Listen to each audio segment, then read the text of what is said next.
The Nika riots, or Nika revolt, took place over the course of a week in Constantinople in AD 532.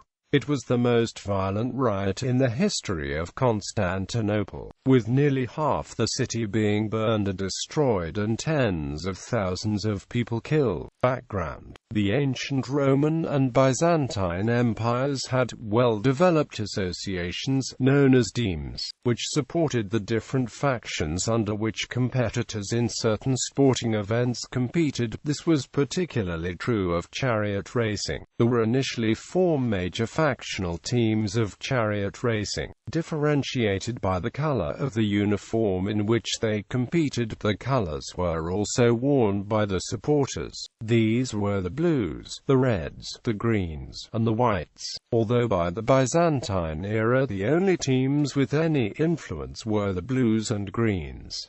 Emperor Justinian I was a supporter of the blues. The team associations had become a focus for various social and political issues for which the general Byzantine population lacked other forms of outlet. They combined aspects of street gangs and political parties, taking positions on current issues, notably theological problems or claimants to the throne. They frequently tried to affect the policy of the emperors by shouting political demands between the races. The imperial forces and guards in the city could not keep order without a cooperation of the circus factions, which were in turn backed by the aristocratic families of the city. This included some families who believed they had a more rightful claim to the throne than Justinian. In 531, some members of the Blues and Greens had been arrested for murder in connection with deaths that occurred during rioting after a recent chariot race. Relatively limited riots were not unknown at chariot races, similar to the football hooliganism that occasionally erupts after association football matches in modern times. The murderers were to be hanged, and most of them were. But on January 10, 532, two of them, a blue and a green, escaped and were taking refuge in the sanctuary of a church surrounded by an angry mob. Justinian was nervous. He was in the midst of negotiating with the Persians over peace in the east. There was enormous resentment over high taxes, and now he faced a potential crisis in his city. Facing this, he declared that a chariot race would be held on January 13 and commuted the sentences to imprisonment. The Blues and Greens responded by demanding that the two men be pardoned entirely.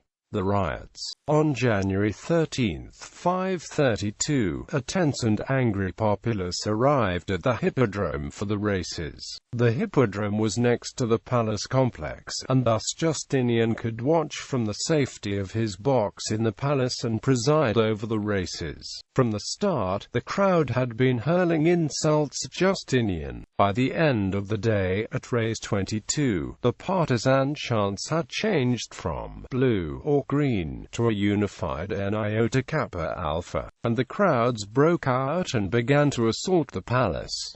For the next 5 days, the palace was under siege. The fires that started during the tumult resulted in the destruction of much of the city, including the city's foremost church, the Hagia Sophia. Some of the senators saw this as an opportunity to overthrow Justinian, as they were opposed to his new taxes and his lack of support for the nobility. The rioters, now armed and probably controlled by their allies in the Senate, also demanded that Justinian dismiss the prefect John the Cappadocian, who was responsible for tax collecting, and the quaestor Tribonian, who was responsible for rewriting the legal code. They then declared a new emperor, Hypatius, who was a nephew of former Emperor Anastasius I. Justinian, in despair, considered fleeing, but his wife Theodora is said to have dissuaded him, saying, "Those who have worn the crown should never survive its loss. Never will I see the day when I am not saluted as empress." Quote, Although an escape route across the sea lay open for the emperor, Theodora insisted that she would stay in the city, quoting an ancient saying, "Royalty is a fine burial shroud," or perhaps, "Purple makes a fine winding sheet." As Justinian rallied himself, he created a plan that involved Narses, a popular eunuch, as well as the generals Belisarius and Mundus.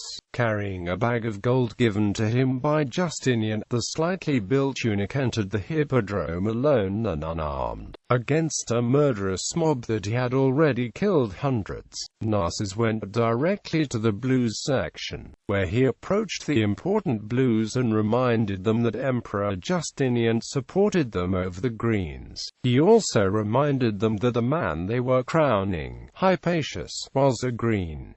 Then, he distributed the gold. The blue leaders spoke quietly with each other and then they spoke to the followers. Then, in the middle of Hypatius's coronation, the blues stormed out of the hippodrome. The greens sat stunned. Then, imperial troops led by Belisarius and Mundus stormed into the hippodrome, killing the remaining rebels. About 30,000 rioters were reportedly killed.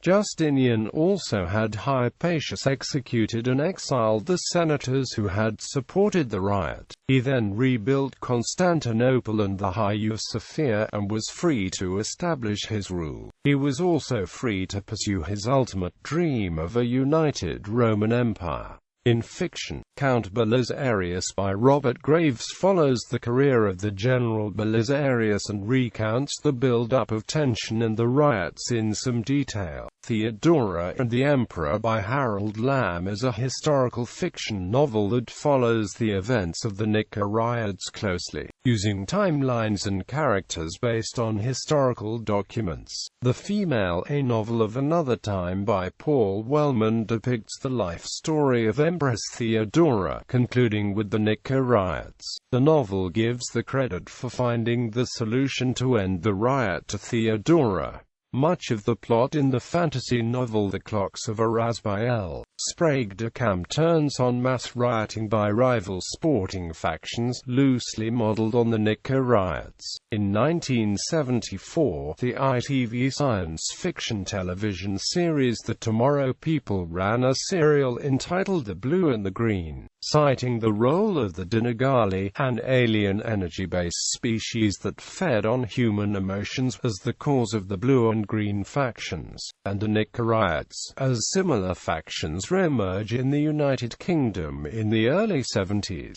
The novel The Mercenary by Jerry Pournelle is inspired by the riots, recreating the events in the setting of a future colonial world. The Black Company by Glenn Cook opens in a city with many characteristics of Constantinople, including a political faction known as the Blues. The opening ends with the city consumed in devastating riots, very similar to the Nika riots. A novel by David Drake, Counting the Cost, is a fairly straightforward retelling of the riots in a science fiction context. In the Heart of Darkness, the second book of the alternate history Belisarius series by Eric Flint and David Drake, gives a significantly different outcome of the Nika riots because of the influence of Malwa as the financiers of the revolt and the introduction of a grenadier company led by Belisarius's wife, Antonina. The Sarantine Mosaic by Guy Gavriel Kay is a fantasy novel based on the 6th century Mediterranean world. The two-novel series closely parallels the historical events of the Nika riots. Aid for Eternity by Mary Read and Eric Mayer is the 8th in a series of novels about